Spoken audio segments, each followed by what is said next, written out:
Estamos juntos novamente aqui. Talvez você esteja pelo YouTube ou pelo Facebook, ou pode ser que você esteja escutando um áudio no podcast ou mesmo no WhatsApp. O importante é que estamos juntos aqui novamente nesse canal da Primeira Igreja Batista da cidade de Ilhéus. Hoje, no capítulo 6 de Eclesiastes, Salomão continua refletindo sobre a vida e com aquele tom pessimista que é peculiar deste livro escrito por Salomão. No capítulo 6 ele já começa imprimindo um tom bem pessimista, bem forte. Ele diz logo no verso 1 e 2 do capítulo 6: Observei ainda outro mal debaixo do sol, que pesa muito sobre o homem. Deus dá riqueza, bens e honra ao homem, de maneira que nada lhe falta e tudo quanto deseja. No entanto, Deus não permite que ele desfrute de nada, mas outro desfruta de tudo em seu lugar. Isso também é absurdo, um grande mal. A primeira palavra que ele usa, que ele diz, observei ainda o mal, pode ser traduzido por desastre, catástrofe, o que mais tem de ruim. E a última palavra, vi um grande mal, é uma verdadeira calamidade. Salomão tem dificuldades porque Deus lhe deu sabedoria e ele, com suas negociações, ele se tornou o homem mais rico do mundo, o homem mais bem-sucedido, e ele sente dificuldade porque ele vai ter que deixar isso para um sucessor. Salomão tem dificuldade com a morte porque ele não consegue viver bem. O verso 3 diz o seguinte: se o homem tiver 100 filhos e viver muitos anos, mesmo que os dias da sua vida sejam muitos, se não desfrutar de coisas boas da vida e não tiver um sepultamento digno, digo que uma criança que nasce morta tem melhor sorte que ele. Aí o verso 4, ela nasce em vão e desaparece na escuridão, e o seu nome fica escondido na escuridão. Nunca viu o sol, nunca soube de nada, mesmo assim o seu descanso é melhor do que o descanso daquele homem. Parece Jó amaldiçoando o dia do seu nascimento. A gente já falou isso em outro vídeo. Mas Salomão não é a primeira vez que ele fala sobre isso. Ele fala também sobre a questão do aborto, sobre a questão do filho que nasceu morto, da criança que nasceu morta. Ele fala sobre a felicidade ser maior daquele que morreu, que nasceu morto, ou que nem nasceu, do que daquele que vive de uma forma diferente do que ele imagina que seja felicidade.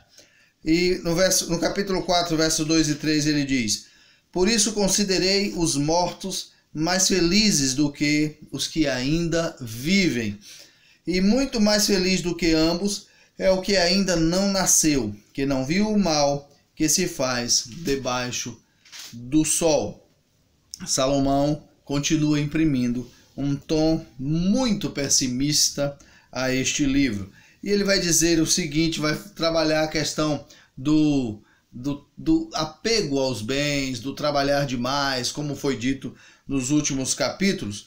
E ele fala o seguinte no verso 7. Primeiro ele fala aqui no verso 6, de que valeria viver 2000 anos, mas não desfrutar de nada, ou sem desfrutar de nada. Não vão todos para o mesmo lugar? Ele está falando de sepultura. E o 7 diz: todo o trabalho do homem é para sua boca, porém jamais satisfaz o seu apetite. Sempre o homem está necessitando de algo. Sempre o homem precisa suprir as suas necessidades.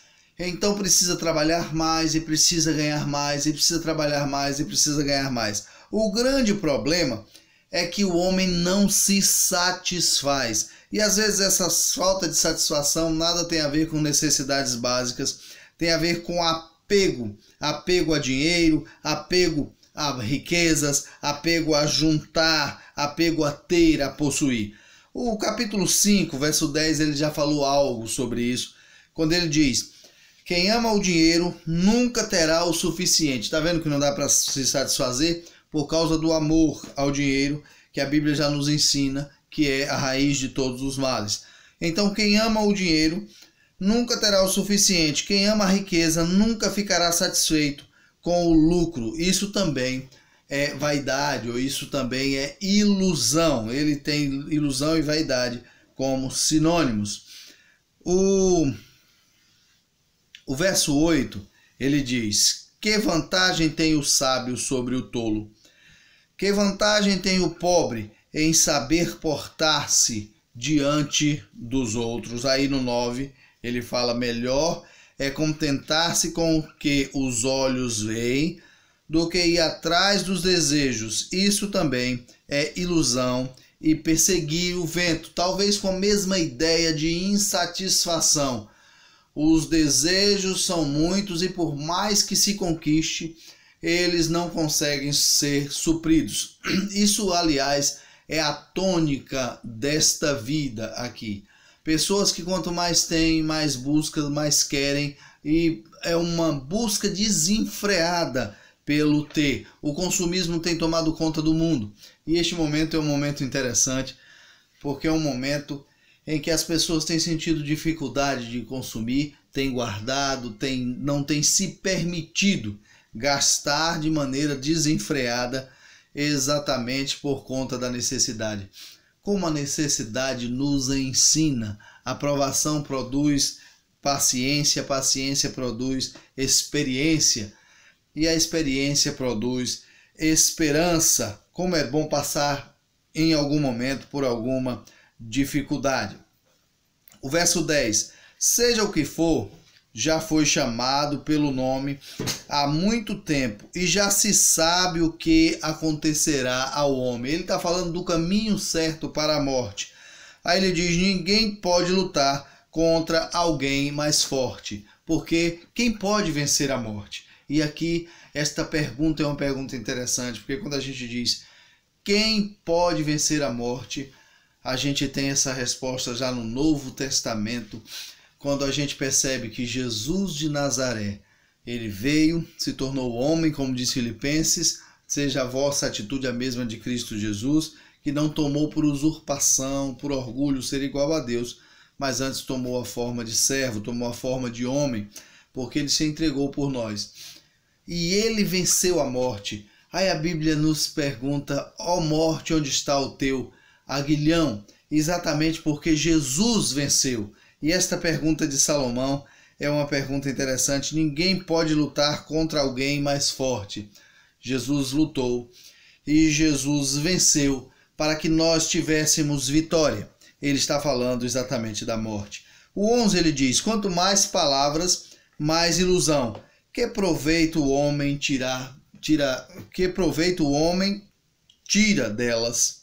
Aí o verso 12: porque quem sabe o que é bom para o homem nesta vida, nos poucos dias da sua vida de ilusão, que se vai como uma sombra, quem sabe? Olha, é interessante também esta outra pergunta, uma pergunta magnífica, porque a NVI diz: na sua vida vazia. Só quem sabe é aquele que pode dar a felicidade. Só quem sabe é aquele que os feitos dos homens estão nas mãos dele. Este sabe sim o que fazer com cada um de nós. E é por isso que ele diz: quem lhe contará o que acontecerá debaixo do sol depois que ele se for? Debaixo do sol, Salomão ainda não conseguiu se desapegar desta vida. E ele fica: depois que for para a sepultura, quem vai contar sobre as coisas aqui? A curiosidade de Salomão e a necessidade de estar aqui. Nós, muitas vezes, fazemos isso e vivemos assim. Esse tempo de coronavírus deixou muitas pessoas, esse tempo de virose, deixou muitas pessoas, revelou muitos líderes. Muitos líderes que desapareceram, que tiveram muita dificuldade, e revelou muitos de nós por conta do medo da morte.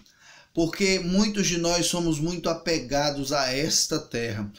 Acontecia isso com Salomão, um apego muito grande a esta terra, um apego muito grande a esta vida, e é por isso que ele vê só no início, logo no início do capítulo, ele vê só catástrofe, ele vê só desastre, ele vê só aquilo que é negativo, ele vê aquilo que é pessimista.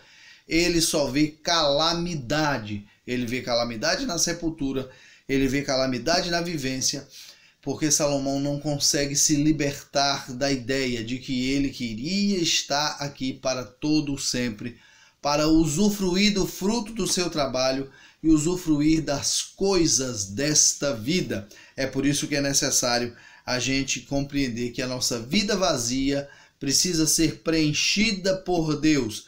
A nossa vida de ilusão precisa ser preenchida por Deus, porque esta vida vai como uma sombra. Mas quando nós preenchemos ela com o Senhor, quando nós fazemos uma aliança especial com Deus, é óbvio que nós não teremos medo da sepultura, porque nós sabemos que a sepultura é uma passagem para a eternidade.